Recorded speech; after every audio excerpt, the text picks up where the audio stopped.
More than $1 trillion. That's how much US stocks lost in yesterday's trade. It was their worst drop since September 2022. So, as this news anchor mentioned, the stock market is getting absolutely smashed, right? Losing $1.75 trillion in one day. So, the other thing that should be getting smashed is obviously the like button, right? I always try to support people and smash the like button. In all seriousness, today we're going to look at the S&P 500. It's down 10%, right, from high to low, and now it's recovered 2%, right? So we might be going into a US bear market, right? And what does that mean for us?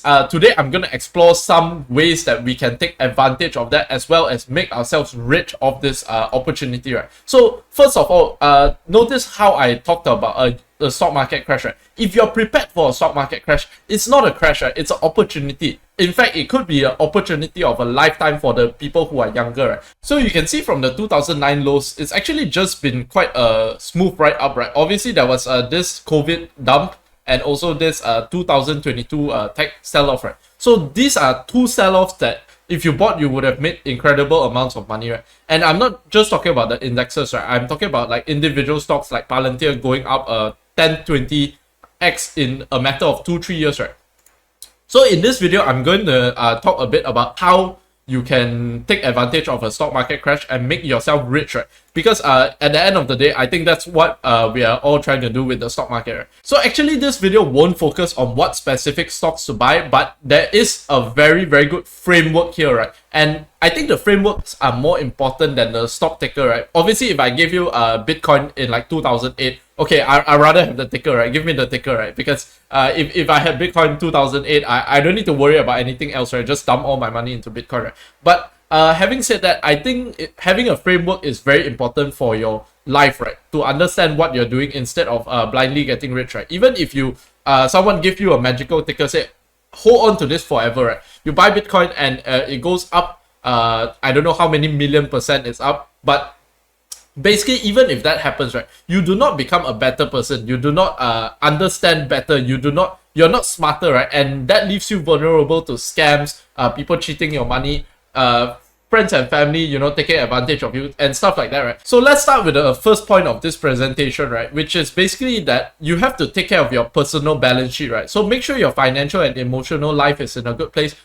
Emergency fund, no credit card debt, no emotional / health stress, right? Because the last thing you need is during a stock market crash, if you're invested and you're very stressed or something like that, right? But if you're not invested, right, always focus on the things like emergency fund or no, avoid your credit card debt, right? Basically pay off your credit card debt, right? So your credit card debt is like 20% guaranteed interest, right? And that's compound interest working against you, right? Because you have to keep paying off this interest, and then people wonder, how come I keep paying my credit card and I never get anywhere, right? Because the thing is, it's 21% or 22 to 23% a year, right? How can you beat that? I can't beat that. So the second thing is no emotional or health stress, right? Because if you're stressed out with your health, right, that's the last thing you'll think about. A stock market crash, I don't care about a stock market crash, right? I'm unhealthy, I have this kind of disease, I don't care about a stock market crash, right? So basically, these are 2-in-1 points, right? Because take care of your personal balance sheet, right? Because if you have no money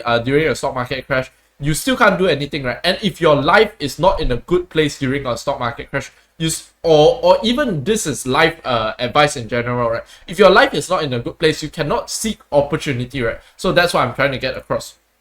So number 2, be mentally prepared, right? Understand that the drawdowns can be much lower than you think, right? If you are putting money you need in for rent next month, I can assure you that's a bad idea, right? So even though you think that, oh, this stock is going to rebound 10x, right? If you need the rent money next month, you're going to have to sell the stock, right? Because you need to pay your rent. If not, you'll be on the street, right? So the next point is avoid leverage, right? Unless you are really experienced, don't use leverage at all, right? And I think in your investment portfolio specifically, don't use leverage. Just don't use leverage, because no matter how smart you think you are, when you run out of options, you just run out of options, right? I think I could get behind using leverage if, let's say, you have I don't know, a business or something at the side that you can pull money out from, or something like that, right? But if that's your only savings or your only way to get liquidity, right, I don't think you should ever use leverage, right? Because when you have a stock market crash, a lot of things can correct way more than you expect, and if you're not able to hold through the storm, basically you get liquidated. Let's say you use 2 times leverage and your whole portfolio goes down 50%. You get liquidated and you're sitting there with zero, right? Because your equity curve would be 500,000 in cash and 500,000 in debt, right? So when you go down to 500,000, the 500,000 debt is still there, right? It doesn't go away, right? So that just evaporates all your net worth. So next is have a comfortable cash position, right?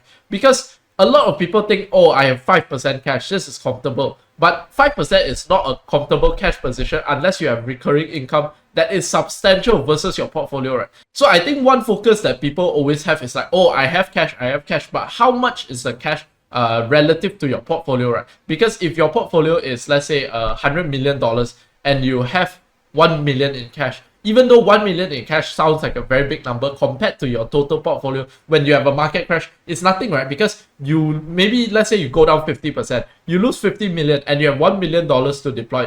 What is it? It's nothing compared to your net worth that you've lost, right? So you don't have a chance to take advantage of the crisis if that's the case, right? So the last point is always the most important, is always have higher income than expenses, right? So if you don't have higher income than expenses, you can just forget about investing, right? You have to focus on either getting your expenses lower or getting your income higher, right? Because that's just not going to work, right? You have no money to deploy in the market whenever, right? The best way obviously is you lower your expenses while increasing your income, but I think some people don't want to go down in standards of living, and that's perfectly understandable, right? So the next part is more centered towards what you actually do, right? This is more like preparation, right? If you're not prepared, you won't be able to do the make the right moves at the right time, right? Because these take months, and this will probably take maybe a few months or so, but opportunity can present itself in the stock market like this, right? So opportunity in the stock market can present itself very quickly, right? Sometimes you might have chances to make a lot of money in a very short period of time, right? But if you haven't put in these steps and you're unprepared, your brokerage account is not funded, when there's a incredible opportunity and you need to wire money to your brokerage account and it takes 2 days to reflect, something like this, right? This can be incredibly damaging for you, the opportunity that you have, right? Maybe by the time your money is wired into the brokerage, the stock is up 10%, and then you decide, you know what, I'm not going to buy it because the stock was 10% from where I wanted to buy it, where I saw it 2 days ago, and you just don't buy that stock, right? And that stock ends up being Amazon. So how much regret will you have if that's the case, right? So let's talk about companies specifically. First thing to focus on, just like yourself, right, is the balance sheet, right? So for the first step is obviously you're focusing on your personal balance sheet, right? But now we're talking about a company's balance sheet, right? Because don't forget, if you don't focus on your personal balance sheet, you won't be able to take advantage of something like this, right? Or worse still, you go bankrupt, right? But if you go bankrupt, you get to start again, right?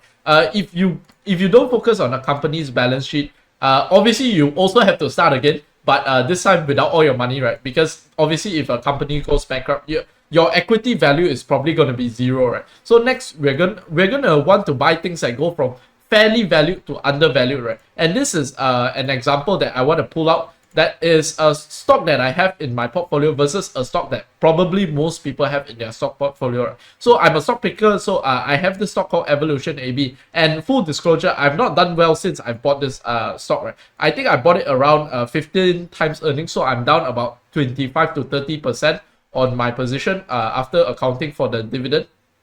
But I'm not panicking, right? I'm not saying, oh, why am I down 25%, stuff like that, right? Because you can see at this current point in time, it trades at 12.5 times earnings, 12.28 times earnings. And this is a very big moat company, in my opinion, right? And the dividend yield is 4%, and they're growing at about 15%, right? Compared to something like Apple, which is down, I think 17% from its all-time highs. But it's still trading at a 34 times earnings price to earnings ratio, 0.47% dividend, and also the market cap is huge, right? So the growth is very low, right? I think Apple's projected growth was 4 to 5%. But you know, Wall Street estimates are never, the company can never go down in revenue. It's always up, up, up, up, up. But I think one day Apple will have a negative revenue print, right? And you can see from the past, I can't show you right now because I don't have it open, but from the past, they have already stagnated, right? I think it's 2022 until 2024, the revenue was completely flat, right? So you might think that, Apple has went from, 255 to 213. So now it's cheap because the price went down. But again, the price doesn't inform you of anything, right? Warren Buffett was selling Apple somewhere around here, just sell. And everyone's like, oh my god, he's so stupid. He missed out on so much gains, you know. Now it's down 17%. He looks like a genius, right? Because one thing about Warren Buffett is he can't get out instantly, right? He needs the liquidity, the day-to-day selling, buying and selling, right? Not like us, right? We can just click a button and everything just sell out, right? Because our portfolios are not as big as Warren Buffett's. So yeah, focus on relative value rather than just like, oh, the price went down, okay, it's cheaper now. But the thing is, even though the price has went down, obviously, if you compare these two, in my opinion, Evolution AB is the clear winner. Even on the price to earnings multiple, it's 3 times cheaper. The dividend yield is 10 times more. So I don't know, for me, it's cheaper and the growth is 15%. So next point. Avoid incredibly complex strategies, right? Such as options or day trading, right? Unless you're already doing that before that, this, right? Or you have prepared to do it, right? Don't be thinking that just because the stock market is crashing, okay, I can put a short position in and tomorrow I'll take it off. You never know when the market is going to turn around, and especially if you don't know what you're doing, when it turns around, you're going to get your ass handed to you, right? Because even though you can make maybe 2%, when it turns around and you refuse to get out, you refuse to stop loss yourself out, right? You can basically lose all your gains and more, right? Basically in a very short period of time, right? And trust me when I say this, because this is from personal experience, right? And painful personal experience that was, right? If you're enjoying the video so far, do help me smash up the like button, hit subscribe, and also hit the bell button. This will help out the channel immensely, and I thank you very much. So next, obviously, we need to take prudent risks, right? You can take huge risks with smaller parts of your portfolio, and I would consider that prudent risk, right? Because